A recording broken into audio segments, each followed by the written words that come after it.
Welcome, everyone. We are really excited for you to be joining us this evening. I am Christina Turngren with the CU Home Team eXp Realty, and I'm going to go over the format for this evening's presentation so everyone knows what to expect moving forward. Please make sure that your microphone is muted from this point forward so we don't have any distractions along the way. Natalie Nielsen with the CU Home Team will begin the evening with a brief recap of the 2021 real estate market. And then she will also share our team's bold predictions for 2022. We anticipate that you're going to have questions along the way. If you do, please note those into the chat box, which is located at the bottom of your screen by simply clicking chat. We will be monitoring those, and after Natalie's presentation, we will read the questions out loud and Natalie will get those answered for you. Once all questions regarding the real estate market are answered, we will proceed to Bruce Knight's presentation. We will be handling the Q&A for Bruce the same exact way. So please type any questions for Bruce in the chat box as well, and we will get those answered at the end of his presentation. Once all questions from Bruce are answered, we will turn things over to the CU Home Team's Director of Operations, Nikki Bray, to announce the winner of tonight's giveaway. We will then end our evening with a few words with Becky Crane. And now I'm going to turn things over to Natalie Nielsen with the CU Home Team. Hi, everybody. Thank you for joining us. Like Christina said, my name is Natalie Nielsen. I am a broker, a seller's agent here with the CU Home Team. And I just wanted to give you kind of a brief overview of what 2021 was like in real estate in Champaign-Urbana area specifically, and answer any questions that you might have along the way. To get started, I wanted to start with a brief story. So this is the Birds family, and they are kind of the poster children for 2021. They had a grander vision in mind for what their family wanted. They had hope, they had a dream, and they decided to basically have a conversation about what their home was worth. So I went in, took a look around, we discussed pricing, houses that have sold recently, what their house might sell for in 2021. At the same time, they were meeting with a buyer's agent on our team to do a buyer's consultation and discuss what their must-haves were, which they wanted to move to a smaller town. They wanted a house on the water. It was exactly like her childhood home. So she had this dream in mind of what that looked like. They began searching in the private network at that time to see what was coming on the market. And those are houses that are going to be coming soon. They got approved with a lender to buy without selling first. So we were sort of running parallel tracks of trying to find them a home because there's very slim homes on the market, and then also marketing their home at the same time. And we ended up getting their home sold for more than what we had listed it for, considerably more than what we had listed it for. And they found a house of their dreams at the same time. So this is the same story that a lot of homes or a lot of people had in 2021. COVID kind of made them realize what was important to them in life, whether it was a change in scenery, larger space for their family, or a home office, or an outdoor space to entertain friends. We've heard tons of stories from people over the past year or so, and everybody kind of has these hopes in mind. There's not a lot of houses on the market yet, but they chatted with real estate professionals. We orchestrated a plan to run these parallel tracks of buying and selling at the same time. And they really took advantage of the market that we're in, which is lowest interest rates, utilizing the private market to both buy and sell a home, and then selling for top dollar. So it allowed them to fulfill their dream. We look at the national market as kind of a big picture. And a lot of times what we see in our market is a reflection of that. And this was the case in 2021 as well. So average home prices were up in 2021. They're anticipating them to remain up in 2022. Low inventory nationwide, so both with existing homes and new home construction. And that was driving multiple offers and higher prices across the board. And historically low interest rates. So 2021, the entire year, really low interest rates. They are anticipating between 2 and 4 rate hikes over the course of 2022. So those will probably tick up slightly, but I think they're still going to really remain low. What we saw here locally, and this is data just from Champaign, Urbana, and Savoy, in 2021, a median sales price of 170,000, the average sales price of 186,761. That's 83 days on the market. This information is from January 2021, so almost exactly a year ago. This is the information from them. So 83 days on the market, and to give you kind of an idea of where that stands in 2020, 2019, previous years, it's always right around 90 some days on the market. So we were starting to see lower days on the market, houses selling faster. 375 listings at that time in January, and we had about 4 months of inventory, which is technically a seller's market, but really a healthy market. A healthy market is right around 4 or 5 months of inventory. So that's what we were seeing about a year ago. This is what we are seeing right now. $178,000 median sales price, $207,512 average sales price. So you can see there, the numbers have gone up. It's about 10% higher year over year. 45 average days on the market. So not terribly long on the market. 215 current listings. So not a whole lot of inventory, and that is seller's market for sure. 1.3 months of inventory right now. So not a lot of houses on the market. Things are selling really quickly. That 45 days, that's an average, and that's across Champaign, Urbana, Savoy, all price points, all types of homes. So in some neighborhoods, we're seeing things sell in a matter of days. The private network is that coming soon network, and we're really starting to utilize that a lot, just not only from a listing perspective, being able to market the home while it's coming soon, but also from, you know, a buyer's perspective. If you're working with a buyer's agent, they should be keeping their eye on that private network, because that's what's about to hit, and you need to be kind of the first one in the door. So that's what's going on currently in our local market. You can see here, this is over the course of 3 years. I know a lot of people don't like graphs, but this one is pretty profound. 2018 to now, what has been going on with average sales prices. And you can see there, really, it was around the spring of 2020 where things started ticking way up. And months supply, also pretty drastic. So you can see there, always around that 4 to 5 months of inventory, which is considered healthy, and it has just dropped way off. Lastly here, another graph, and this is the homes for sale from 2018 to now. So you can definitely see the drop there. We need inventory. So if you know anyone thinking about buying or selling a home, actually sellers, we really need it. Let us know for sure. So how can we help you? Let's just have a conversation. This is how the birds started off, is just having a conversation. They had an idea in mind. Life had changed for them during the pandemic. They wanted to make a move, and they wanted to just collect as much information as possible. So discussing what the value of their home was, and discussing what they were looking for, and how do we have both those things work at the same time in their best interest. So we do free buyer consultations, we do free home pricing analysis. So that would be the first step. Highly recommend working with a professional team. We are all full-time realtors. We have a full admin staff, marketing staff. We had to really reinvent things in 2020, 2021 with strategies for working with both buyers and sellers.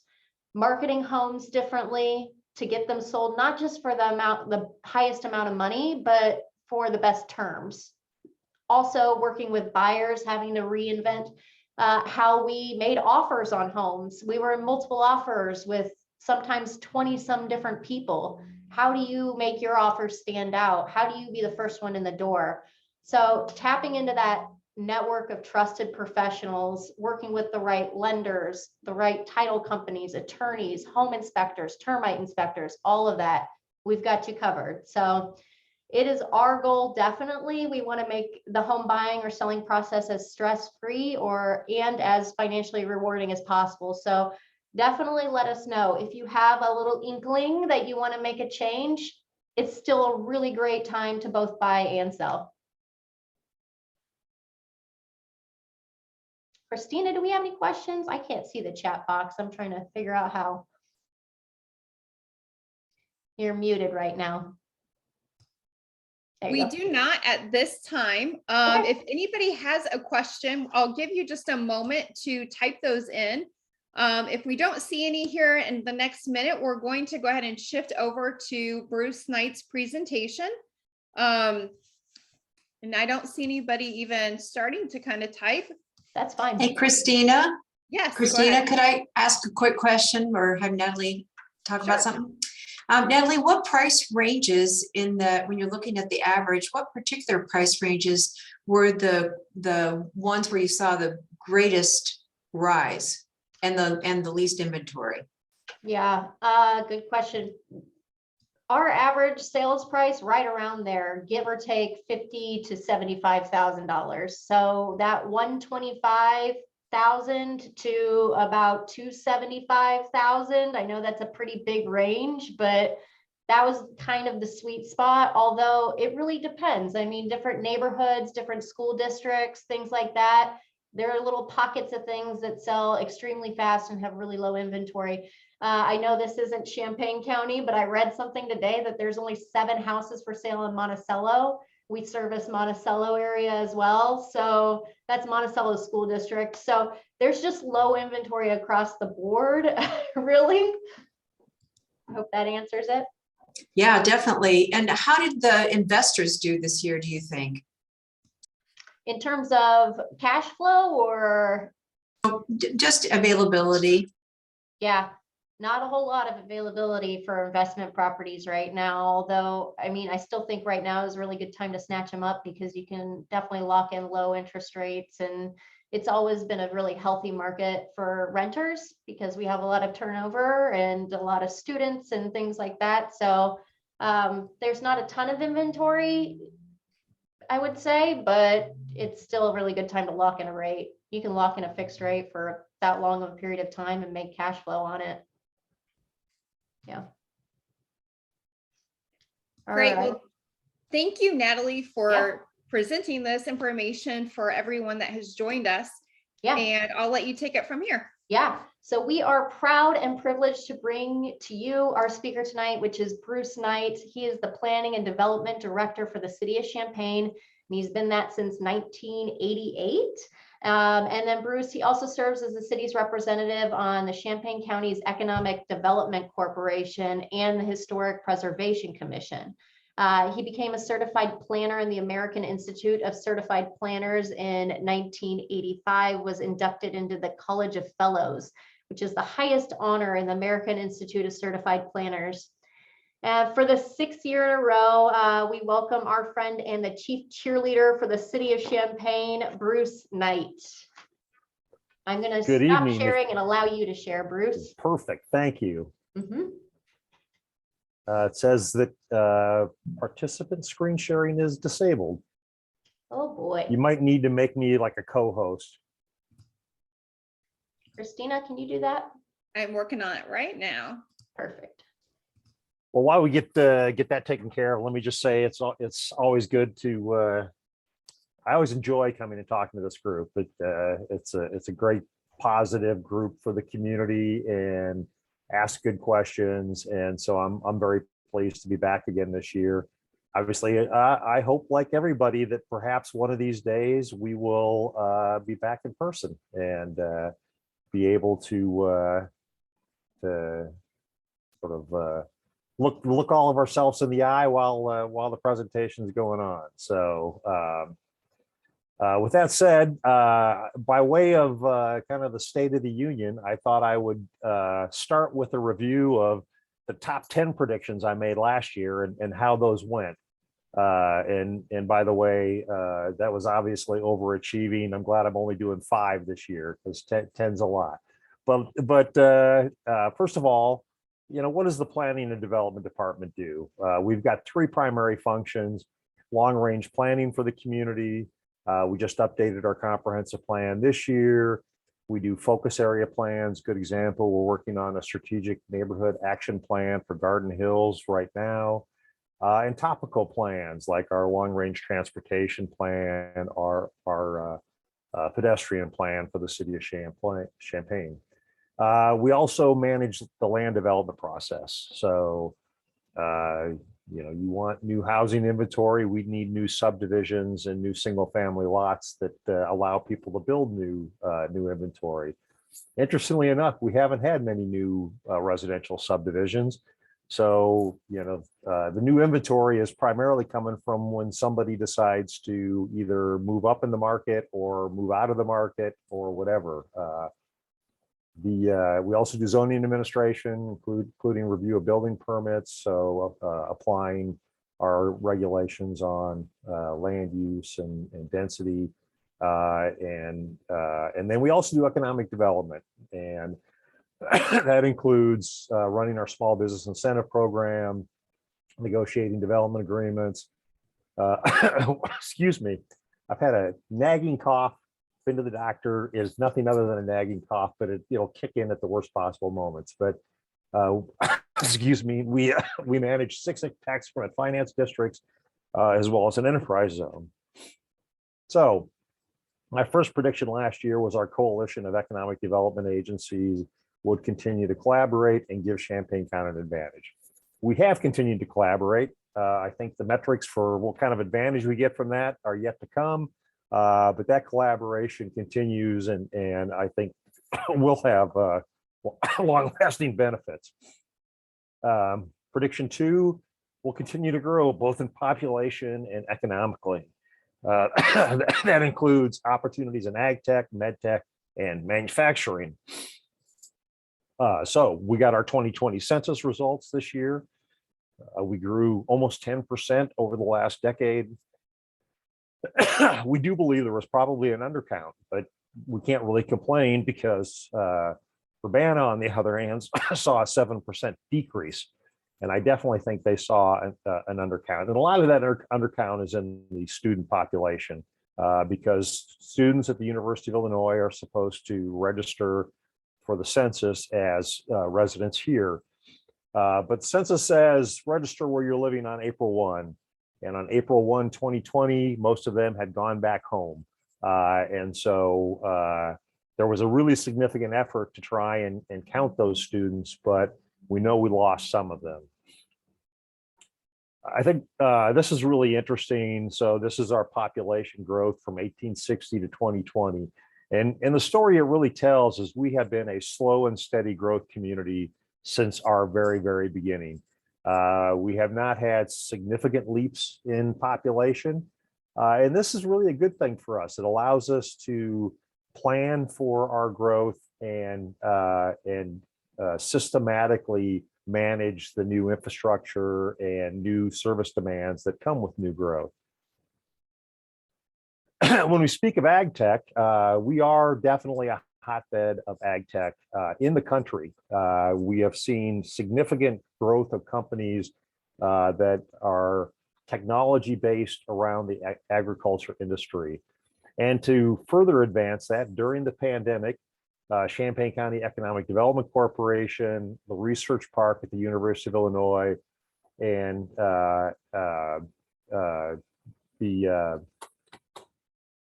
blanking on the name of the Angel Capital Company, but they partnered to create an ag tech accelerator. And what this does is it takes applications, and they get hundreds of applications, and they pick 5 ag tech startups, the 5 that they think have the best chance of succeeding.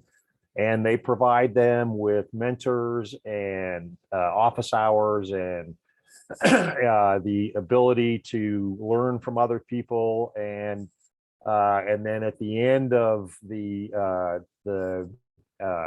period that startup period or the accelerator period, they do a pitch to possible angel capital investors, and hopefully many of these companies will stay here and grow here. So it's a great program and one we're really excited about.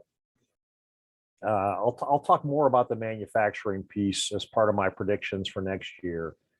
So prediction 3 was that Champaign's downtown restaurant and bar scene will rebound. I think that's generally happened. This is downtown gross receipts by quarter from 2003 to 2021. You can see here that as always, the late spring and summer months are the best months for downtown bars and restaurants. So that quarter 2, quarter 3 do the best. You also see the dip here that happened in 2020 and the upward trend that we're seeing again. Still a long way to go. Another way to look at that is citywide gross food and beverage receipts. Big dip in March of 2020. Another dip in the fall winter of 2020-21. But we're working our way back up. I think one of the interesting things when we look at citywide food and beverage receipts is what we saw was that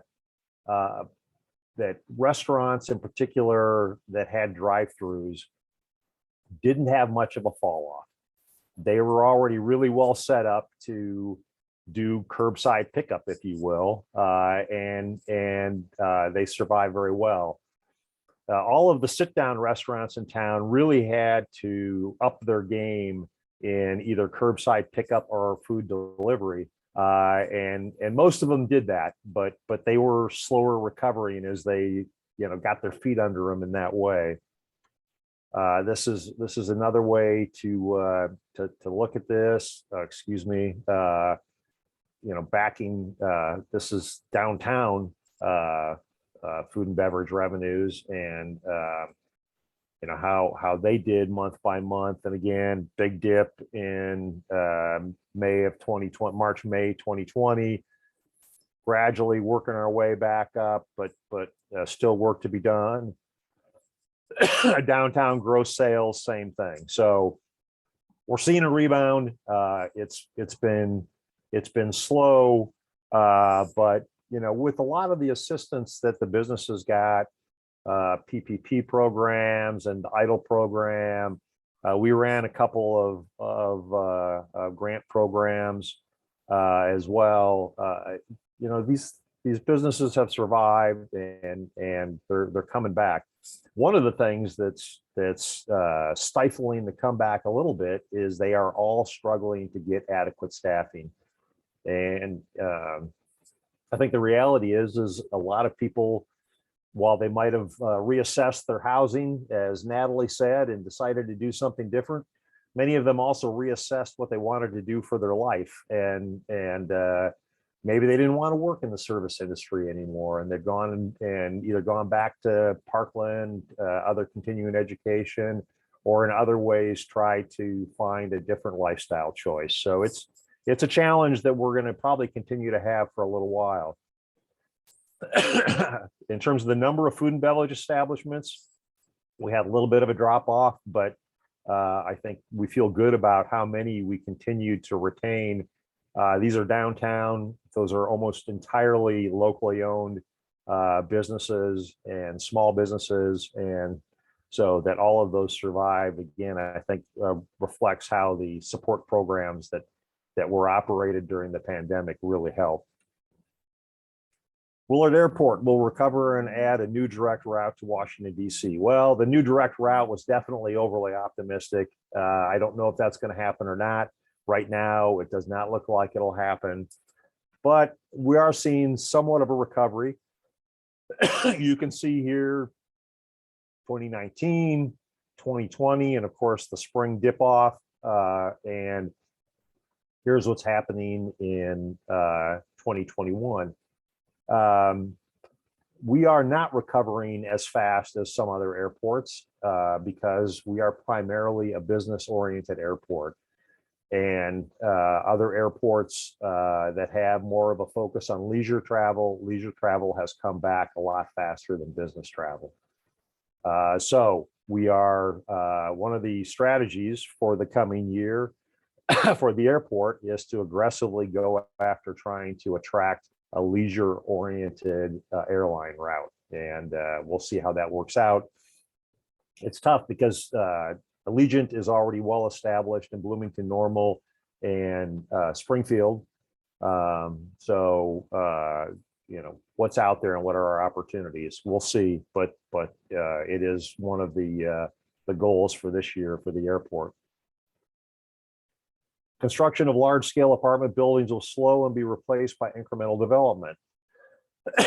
Well, we have definitely seen, first of all, this is 1 and 2 family structures. And in spite of the fact that there's demand for inventory, we're not seeing a lot of new home starts in Champaign. We recognize that there are probably more new home starts being absorbed in our surrounding, if you'll excuse the term, suburban communities. And that draws a little way away from Champaign. But we also saw a significant drop off in new multifamily units constructed in 2021 and expect that to continue. But we did, excuse me, we did get direction from our city council this year to proceed with regulations to allow accessory dwelling units. I think I mentioned last year that this was a topic that was being discussed as part of incremental development. This is where you can add a smaller but separate dwelling unit on your single family property. And that could be detached. It could be over your garage or a conversion of your garage. It could be attached to your garage or interior to your house. Could be attached to the main house. These regulations are not ours; they're Evanston's, but these are probably the excuse me, the regulation areas where we will also regulate the accessory dwelling units. So that is likely to be added to our regulations in the coming year. New construction and development activity will continue to boost our local economy. Mixed bag here, I'd say. You know, if you look at building permit activity, we had decent building permit activity, but honestly, a lot of it was smaller projects and some new single-family homes, fewer new multifamily, new commercial, a lot of remodels and additions, sheds, other improvements to properties, with some notable exceptions over here, construction value over 5 million. What I think is interesting is when you compare our total number of building permits, 2021 to 2020, we had about 100 more building permits, but about $1 million less in total value construction. So you can see a lot of smaller projects, fewer of the large projects like the Dean and the Hub in the campus town area. We do see some new development coming in the research park. They have gone out for proposals and selected a developer to do the next phases of development. That will start with a residential project, kind of wrapping around the Carl Ortho facility here at the corner of First and Windsor. Their hope is that employees of the research park will want to live close to where they work, and that will facilitate some new other commercial development, which right now is hard to support with only daytime office uses and very little nighttime activity. So this will round that out. So that's going to be going on in the research park. This is the renderings on what that is intended to look like. We also have a new development proposal from Regency the multifamily developer. They have acquired this tract of ground at the corner of Curtis and Staley. So over here to the east is Carl at the Fields. And their intent is to do more multifamily in this kind of greenish area and neighborhood commercial in the tan area here. And the initial project, which they're in for a building permit on, is a new apartment complex that is targeted to active adults, as they define it, 50 plus community, a lot of amenities, clubhouse, pool, tennis courts. They'll have access to the Legends golf course. So it'll be interesting to see how this goes. This is the kind of the first project in my time here that's not truly, older adult housing that's targeted to kind of an aging population. So that should be interesting. Kind of a look at the look and feel of that. Also, prediction 7 was construction of a new aloft hotel will start in downtown Champaign. Well, that did not happen in 2021 for a variety of reasons. The continuation of the pandemic and the impact it's had on the hotel market made it harder to finance. The logistics and shipping issues made materials hard to get, and construction costs jumped by 30%. But Doug Altenberger tells us that he does plan to start yet this spring.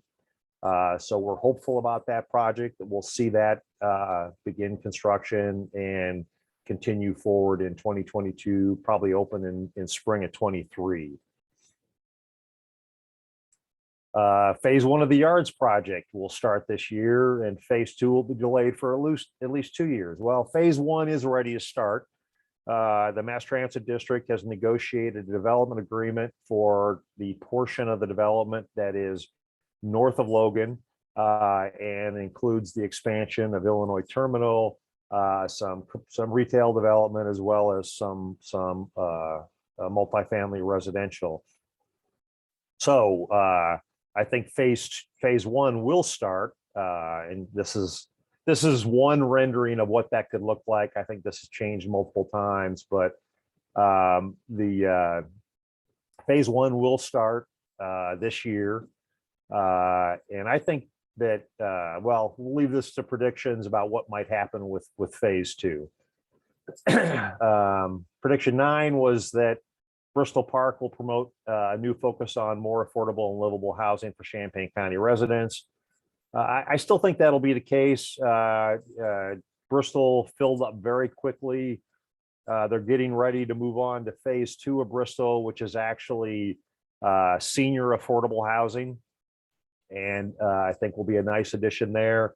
But time will tell on how that continues to play out with the development of more livable, affordable housing.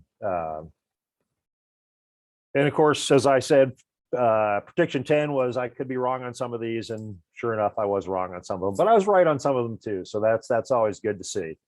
So what's the top 5 for next year? Number 1 is construction will begin on the long planned downtown Plaza. Now, that will likely be phase 1 of this is the vision for what that entire project could look like. This is, of course, the parking lot that is by the old Orpheum Theater, north of the One Main Plaza, and would provide one thing that's been lacking in downtown for a long time, which is a significant civic space where people can gather. So phase 1 is a relatively modest expansion of the One Main Plaza, but includes a stage, a place where plug and play entertainment can occur in downtown. And that's pretty significant. And so we're excited about the possibility of moving forward on that. We've applied for a rebuilding Main Street grant that the state of Illinois offered, up to $3 million. We think our project is very competitive in that regard. So we'll wait to hear on that. And then Phases 2 and 3 will follow at some point in time, but will definitely take longer. Another look at the new stage area and what that might look like. Prediction 2 is that phase 1 of the yards will start later this year, and that development agreements will be approved for phase 2. I think I've said this before, but in May of 2020, the university had planned to announce the addition of hockey and their plans to build a downtown arena, and that obviously got blown up by the pandemic. We are back in conversations with DIA about hockey in a downtown arena, and as the hotel industry starts to rebound, the hotel that's part of that, I think, will also come forward. So phase 2, the portion of the development south of Logan, will take longer to get going, but we believe that we'll have an agreement that will ensure that it does move forward. Prediction 3 is the construction of a new aloft hotel will start in downtown Champaign this year. So fingers crossed, we feel pretty good about this one at this point in time. Prediction 4, Champaign will gain employment from new electric vehicle parts manufacturing companies. You may have heard of Rivian in Normal. Rivian is a new electric vehicle company. It is adding something in the neighborhood of 100 new employees a week. They are growing extremely rapidly, and they have a lot of demand for new suppliers of parts to feed their company. Those parts companies don't want to be in the same labor market as Rivian. It's too competitive, and so they're looking nearby, but outside that labor market. Champaign-Urbana is a perfect location for that. The state has also started a new program they call REV, which is reinventing electric vehicles. They want to make Illinois the hotbed of electric vehicle manufacturing in the country. And so all of that put together, I think, positions us very well to be successful in this area. And finally, prediction 5, access to American Recovery Plan money. You may have heard we got 23 million. Will allow a major investment in infrastructure that'll transform the Garden Hills neighborhood. Garden Hills has had long-standing flooding and infrastructure issues. They were developed in the county and didn't have to build urban infrastructure when they first developed, and have suffered from that ever since.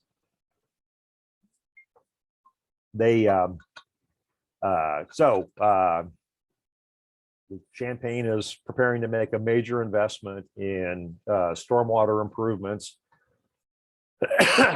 running between Edge Road and the railroad tracks, as well as expanding into the rest of the neighborhood.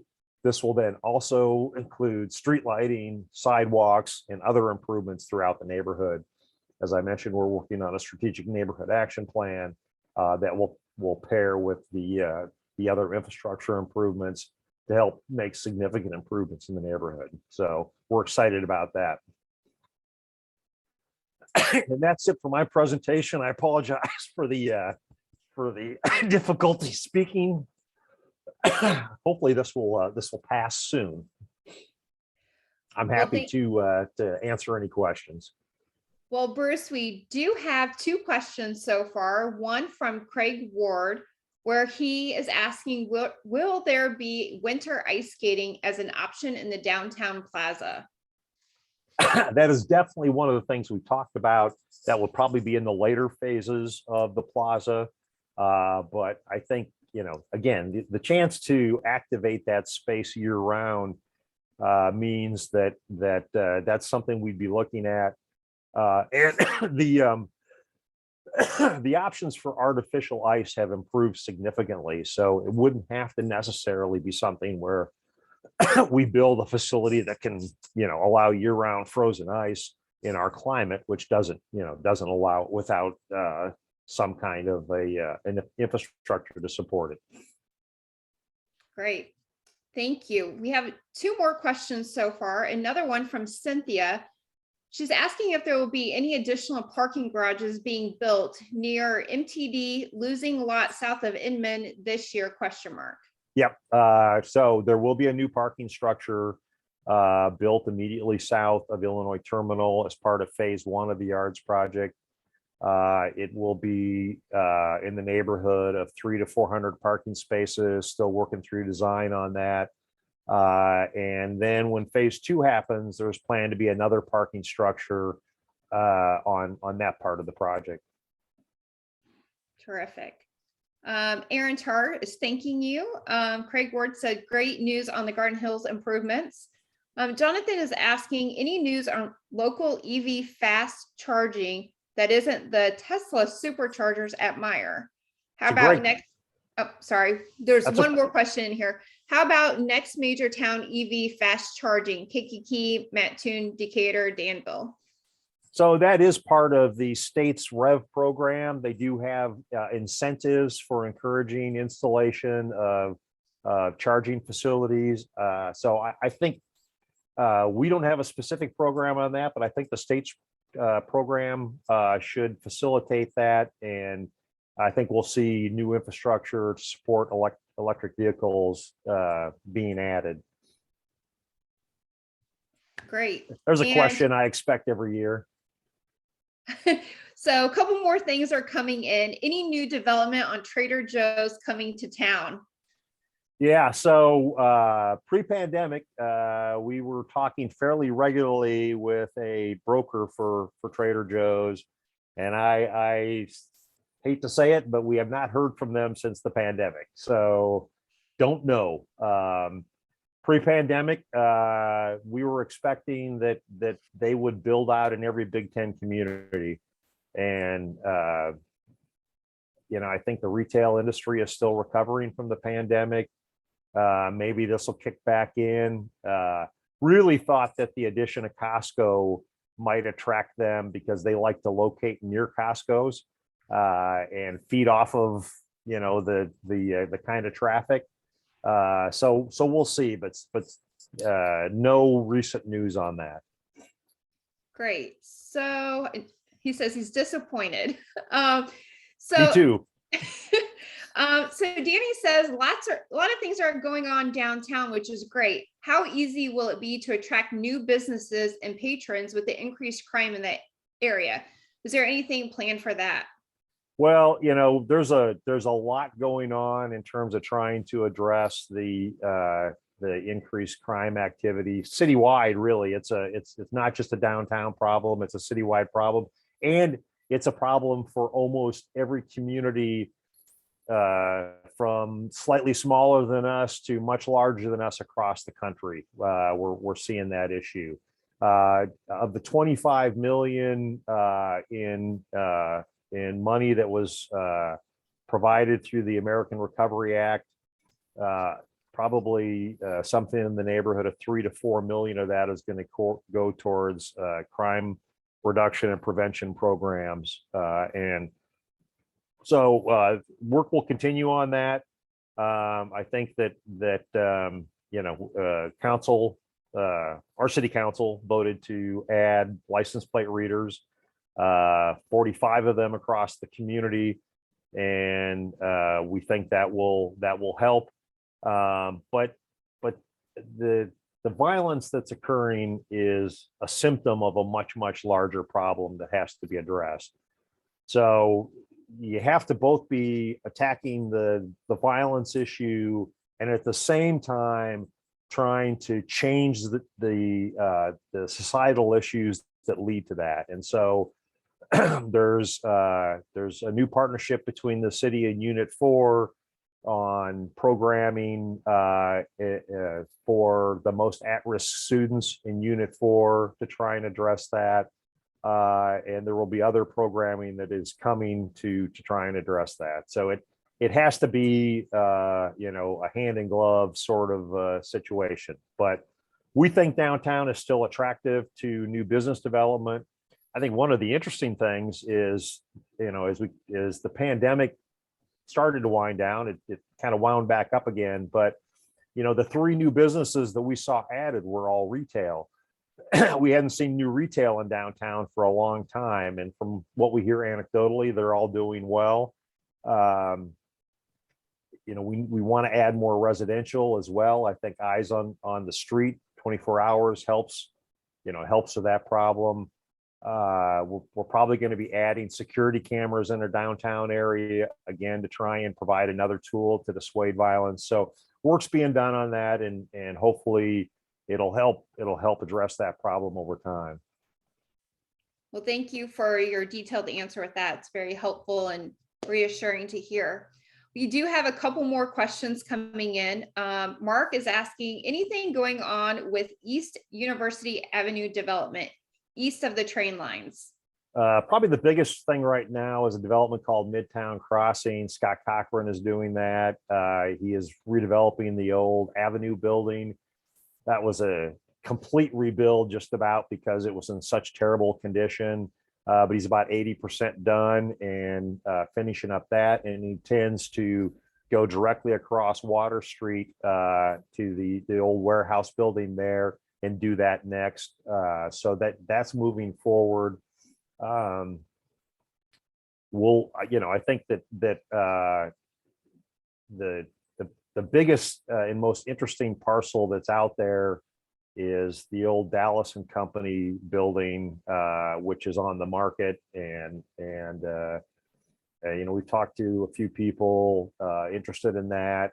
They're probably looking at that as a tear down, and could see a fairly significant development there. So we'll see what happens with that. Charlotte has a question. Other than Champaign, what neighboring cities do you foresee the most growth in the coming years?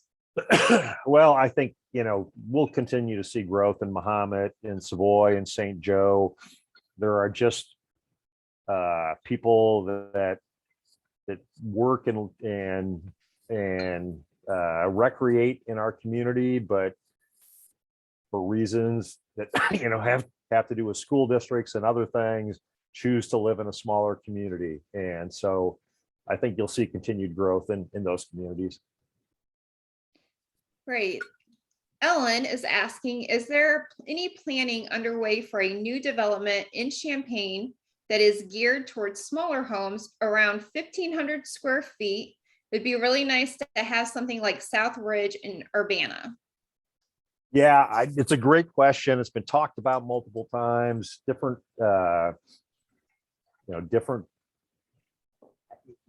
I'd say smaller scale developers than the ones that have traditionally done our residential development have been interested in that. I think it'll happen sooner or later. It's just been a matter of somebody coming up with the right plan, the right property, and getting their financing. Aaron says, if you've not been already, Lit is amazing in downtown. And then Mark is asking, back to retail businesses, besides downtown area, where do you see other new developments happening? Any potential change or redevelopment in the Country Fair property? So, North Prospect Avenue remains pretty healthy as businesses have closed. We've had new ones come in, and it's stayed pretty well occupied. Our mall has stayed pretty healthy, which has not been true across the country. Country Fair is a challenge primarily because of the ownership. It's owned by a real estate developer out of Cleveland who primarily bought it to depreciate the value. And I just don't know when we'll see a new investment there. Huge opportunity, but little initiative. Do you predict any growth at Carl at the Fields this year? So Carl at the Fields pre-pandemic was talking about their next phase of development. Another hotel, more retail, more residential, and then more medical facilities. Have not heard back from them post-pandemic. So we'll see. They've got big plans for the remainder of that property. It may take longer because of the pandemic than it originally was planned, but I think it'll happen over time. Wonderful. Bruce, I do not see any other questions that have come in. So we all thank you for joining us this evening. You always do such a wonderful job with your presentation, and we value your time and the partnership that we've been able to have with you over the last several years. I'm going to go ahead and turn things over to the CU Home Team's Director of Operations. Thank you, Nikki Bray, and she's going to do our drawing for our giveaway tonight. And so Nikki, go ahead. Hi, everyone. I'm Nikki. I get the fun part today. So thank you all for joining us. We're thankful to Bruce for being here and doing this yet again with us. And we're thankful to all of you for being here as well. So one way that we want to show our appreciation is I've put all of your names in a little dish here, and I'm going to draw out one. The winner is going to receive a $25 gift card to the restaurant of your choice. So when I pull out a name, please kind of raise your hand. You can unmute and let us know that you're still here. If you're not here, we'll draw out another name. But if you are the winner, our team will connect with you probably tomorrow or within the next few days to find out what your restaurant of choice is and figure out how to get the gift card to you. So the winner is Erin Tarr. Are you still here, Erin? There she is. I see it. I'm here. Thank you. Congratulations, Erin. Thank you so much for being here. And we will be sure to connect with you soon and think about what restaurant you would like to have your gift card from. Thank you all so much. I'm going to now throw it over to Becky Crane to give you some final thoughts on this evening.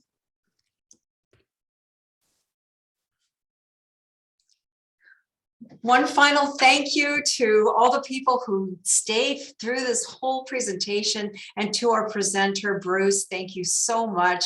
We love it. It's one of our favorite events of the year. Our team is calling this year, 2022, the Year of Hope. From all of us on the CU Home Team, Natalie Nielsen, Christina Turngren, Nikki Bray, Jose Gamino, Charlotte Peloquin, myself, Becky Crane, and my husband, Dale. Thank you for joining us for our Evening with Bruce night. Stay well, and we'll stay in touch. Good night.